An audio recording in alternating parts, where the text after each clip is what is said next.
மயிலாடுதுறை விரைவு ரயில் வண்டியை கடலூர் வரை நீடித்து இயக்கம். காணொலி காட்சிகள் மத்திய இணை அமைச்சர் எல் முருகன் துவக்கி வைத்த நிலையில் மயிலாடுதுறை ரயில் நிலையத்தில் பாராளுமன்ற உறுப்பினர் ஆர் சுதா கொடியசைத்து துவக்கி வைத்தார். மைசூர் முதல் மயிலாடுதுறை வரை இயங்கி வந்த விரைவு வண்டியை கடலூர் துறைமுகம் வரை நீடித்து ரயில்வே நிர்வாகம் உத்தரவிட்டிருந்தது. அதன் துவக்க விழா இன்று மயிலாடுதுறை ரயில்வே நடைமேடையில் நடைபெற்றது. திருச்சி கோட்டை மேலாளர் எம்.எஸ். அன்பழகன் தலைமையில் நடைபெற்ற நிகழ்ச்சியில் மயிலாடுதுறை நாடாளுமன்ற உறுப்பினர் திருமதி ஆர் சுதா, மயிலாடுதுறை காங்கிரஸ் சட்டமன்ற உறுப்பினர் ராஜ்குமார் உள்ளிட்ட நிர்வாகிகள் பங்கேற்றனர். தொடர்ந்து காணொலி காட்சி மூலமாக மத்திய இணை அமைச்சர்கள் முருகன் ரயிலை துவக்கி வைத்து மயிலாடுதுறை ரயில்வே நிலையத்தில் நாடாளுமன்ற உறுப்பினர் ஆர் சுதா கொடியசைத்து கடலூருக்கு ரயில் சேவையை துவக்கி வைத்தார். மயிலாடுதுறையில் இருந்து காலை 7 மணிக்கு கடலூர் புறப்படும் இந்த ரயில் காலை 8:35 சென்றடைகின்றது.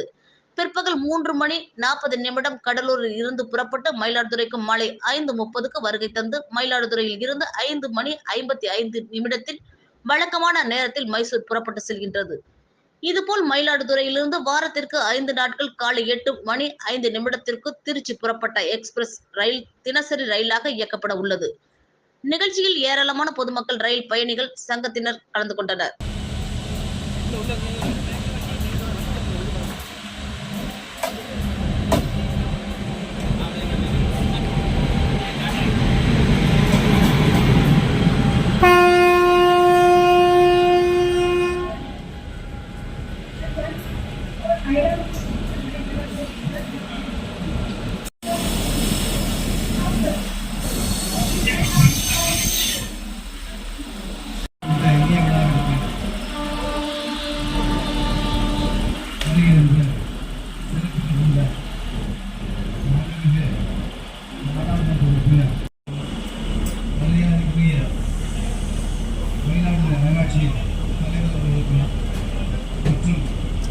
Mayiladuthurai chamber of commerce and industries